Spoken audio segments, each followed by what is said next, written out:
The Princess in Black Takes a Vacation by Shannon Hale and Dean Hale. Illustrated by Luen Pham. For Gus, Bronson, Linus, George, and Frankie, superheroes all, SH and DH, to Ninja Princesses Isla and Nova, LP. Chapter 1. It was dawn. The Princess in Black had battled monsters all night, and so Princess Magnolia was tired. Princess Magnolia lay down in her fluffy princess bed. She closed her eyes. She was almost asleep when... Bring, bring! The monster alarm, she muttered. Not again. She stumbled into the broom closet. She slipped off her frilly pajamas. She fell into her black costume. Now she was the Princess in Black, a very sleepy Princess in Black. She went down the secret chute, onto the back of her pony, Blackie, and into the goat pasture, just as she had 14 other times that week. "Roar!" said a toothy monster. "Did you say snore?" asked the Princess in Black. The toothy monster shook its head. "No, roar!" The Princess in Black wished it said snore. She wished she was snoring right then. "Eat goats," said the monster. "They're not your goats," the Princess in Black mumbled. "They're Duff's goats. Go back to Monsterland." The toothy monster did not want to go back to Monsterland. The toothy monster was quite set on eating goats. So the toothy monster and the Princess in Black waged a battle. Sleepy slam, sluggish swing, double dozy, doozy fling. The monster picked up the Princess in Black in its fist. It opened its toothy mouth. It roared again. The Princess in Black opened her mouth. She didn't roar back. She yawned. Just then, someone pulled the monster's tail. Chapter 2. A boy in a mask and cape pulled the monster's tail, a boy the Princess in Black had never seen before. "Who are you?" asked the Princess in Black, "and where is Duff the goat boy?" "I am the Goat Avenger," said the Goat Avenger, "and Duff the goat boy is busy somewhere else, not here." The Goat Avenger was the same height as her friend Duff. He even had the same smile, but it couldn't be Duff. Duff did not wear a mask. "That's funny," said the Princess in Black. "Duff the goat boy is always here. This is his goat pasture. These are his goats." "Eat goats," said the monster. The monster was still holding the Princess in Black. The monster still had a lot of teeth. "You may not eat the goats," said the Princess in Black and the Goat Avenger. The monster winced. There were too many people with masks. It was all very confusing. The monster put down the Princess in Black. It stuffed itself back into the hole. In Monsterland, no one wore masks. Chapter 3. "That was the 15th monster this week," said the Princess in Black. She yawned again. She curled up on the grass. Blackie snuggled up beside her. "You look tired," said the Goat Avenger. The Princess in Black closed her eyes. A goat licked her ear. She rolled over. Another goat nibbled her hair. "You need a vacation," said the Goat Avenger. The Princess in Black opened one eye. "What's a vacation?" she asked. "You take a break from work," he said. "You go somewhere nice. You rest." "That sounds amazing, but I can't take a vacation. Who will protect the goats?" The Goat Avenger put his fist on his hip. "Never fear," he said. "The Goat Avenger is here." Chapter 4. "A vacation," said the Princess in Black. She led Blackie back to the castle. A vacation, said the princess in black. She crawled back up the secret chute. A vacation? Asked the princess in black. She shrugged into her frilly dress. She was no longer the princess in black. A vacation, said Princess Magnolia. The goat Avenger would stay in the pasture. He would watch out for monsters and save the goats. Princess Magnolia packed. The best time to start a vacation was right now. Chapter 5. Princess Magnolia rode her bicycle to the seaside. After all, her pony deserved a vacation too. The air was salty, the sun was shiny, the sea was as blue as monster fur. It was a perfect day. Princess Magnolia lay down in the hammock. She closed her eyes. She was just about to snore when someone said, "Hello, Princess Magnolia." Princess Magnolia opened her eyes. Next to her was a pile of snacks. Beside the snacks was another hammock.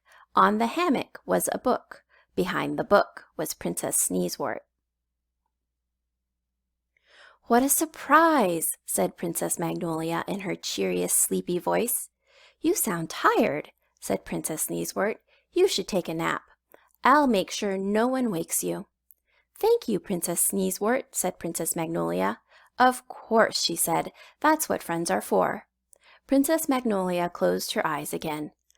"Later," Princess Sneezewort whispered, "we can play checkers." Princess Magnolia was just about to snore again when she heard a noise.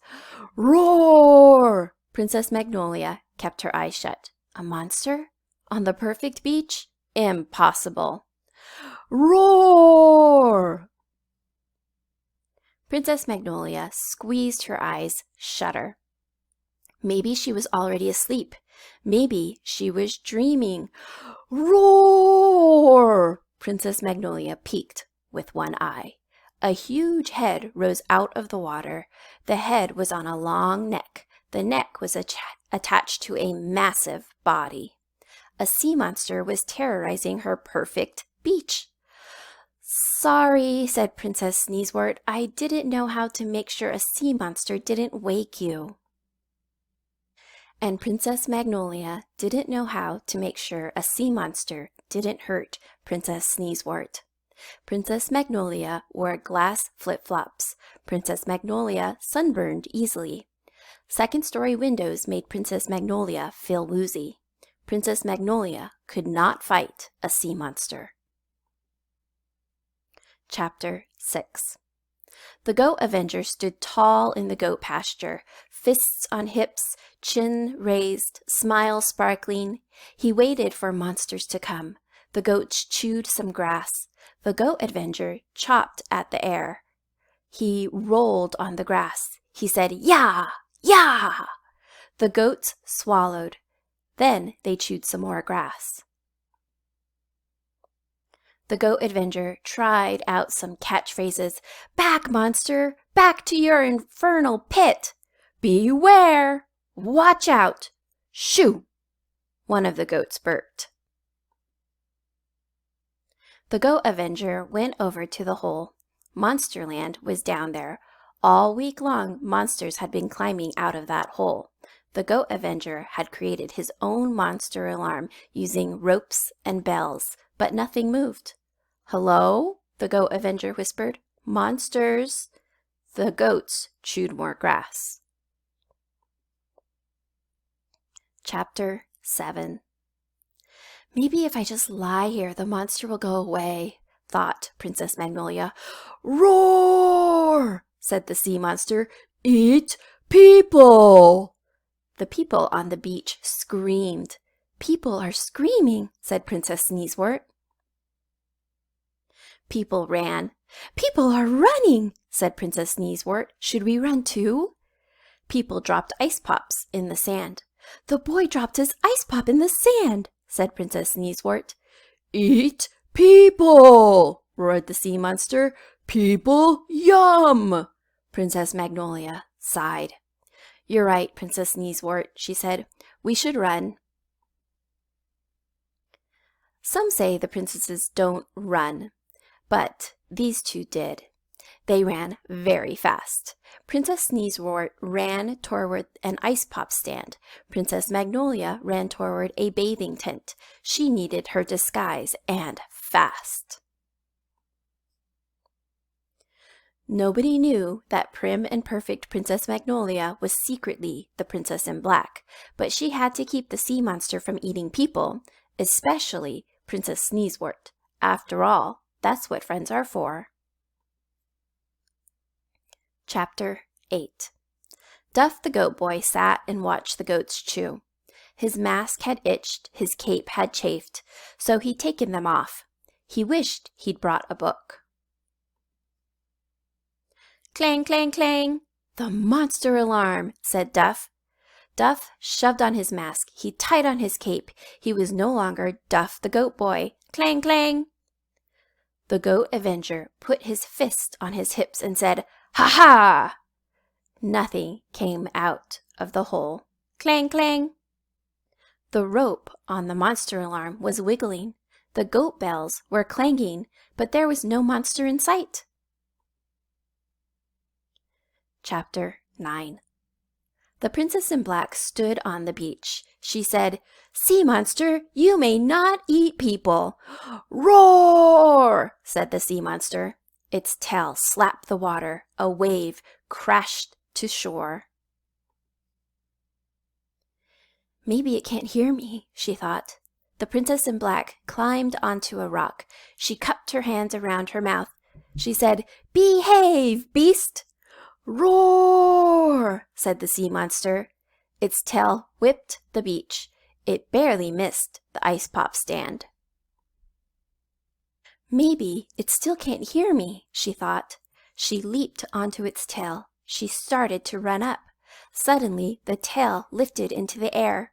The Princess in Black slipped. Then she slipped some more. She grabbed the tail and hugged it tight. "Don't look down," she told herself. She looked down. She gasped. The bathing tents looked like pebbles. The people looked like ants. A bird landed on her shoulder. "Squawk," said the Princess in Black. That meant, "Could you fly me down?" "Squawk, squawk," said the bird. That meant, "So sorry, but you're too heavy." "Squawk," said the Princess in Black. That meant, this was supposed to be a vacation. Chapter 10. The Goat Avenger squinted into the hole. Not so much as a tentacle appeared. Then, what was setting off the monster alarm? A mystery. The Goat Avenger straightened his mask. He tightened his cape a little too tight. He loosened his cape. Then he followed the rope back to a tree. A furry creature was caught in the rope. It was flailing. It was squeaking. It was a squirrel. Clang, clang. "At last, a monster," said the Goat Avenger. A nearby goat bleated doubtfully. "A squirrel could be a monster," the Goat Avenger explained to the doubtful goat. "If you're an acorn." The Goat Avenger freed the squirrel. He said, "Don't eat any goats." The squirrel squeaked. It ran away, off to find acorns to terrorize. The goat said, "Ma." That probably meant that they were proud of the Goat Avenger. But the Goat Avenger shrugged. He'd had his heart set on a real monster, a scary monster. Chapter 11. The sea monster's tail was long, narrow, and slick. It reminded the Princess in Black of her secret chute. That gave her an idea. So whoop! If she hadn't been so tired, the sliding would have been a lot of fun. The sea monster's back was soft and springy like her mattress. She had to jump to get across it. If she hadn't been so tired, the jumping would have been a lot of fun. The sea monster's neck was high as a tower. She had to climb to get up. Actually, even though she was tired, the climbing was a lot of fun. She wondered about getting a sea monster for a pet, but it would never fit in her moat. At last, she reached its head. The sea monster tried to bat her off, so the princess in black and the sea monster waged battle. Serpent slip, forehead crash, twinkle, twinkle, little smash. She skimmed down to the tip of its nose. She looked it square in the eyes. "Eat people," said the sea monster. "No," said the princess in black, "you may not eat people." The sea monster could hear her now. It frowned. "No?" "No," she said. The sea monster sniffled. Its neck drooped. Its tail sagged. You could eat fish," said the princess in black. The sea monster straightened up. "Yes," it said, "eat fish." The monster dove back into the sea. The princess in black had no choice but to follow. Chapter 12. The Goat Avenger swung in a hammock. He sipped lemonade. He read a comic book. The squirrel hopped onto his shoulder. The Goat Avenger shared his lemonade. It was a good day. Clang, clang, clang. "Probably another squirrel," said the Goat Avenger. He stood and turned around. An acorn-shaped monster with one huge eye lurked beside the hole. "Ah!" said the Goat Avenger. "Roar!" said the acorn-shaped monster. "Squirrel!" said the Goat Avenger. "Terrorize that acorn!" "Squeak!" said the squirrel. "Ah!" said the acorn-shaped monster. It leaped back into the hole. The Goat Avenger put his fists on his hips. He had done it! After all, he had saved the squirrel. And the squirrel had scared away the monster. Thanks to him, the goats were safe. And somewhere, thanks to him, the princess in black was having a vacation. Chapter 13. The sea monster plunged into the water. The ocean rose up. A wave formed, and the princess in black was on top of it. The water washed away her disguise. The wave rolled her to an island. It dumped her on the shore. Princess Magnolia looked around. The island was tiny, nothing for miles, no screaming people, no ear-licking goats, and no monsters. It was perfect. Princess Magnolia curled up in the shade of the coconut tree. "Vacation," she said. She closed her eyes. She said, "Snore." And then she did just that.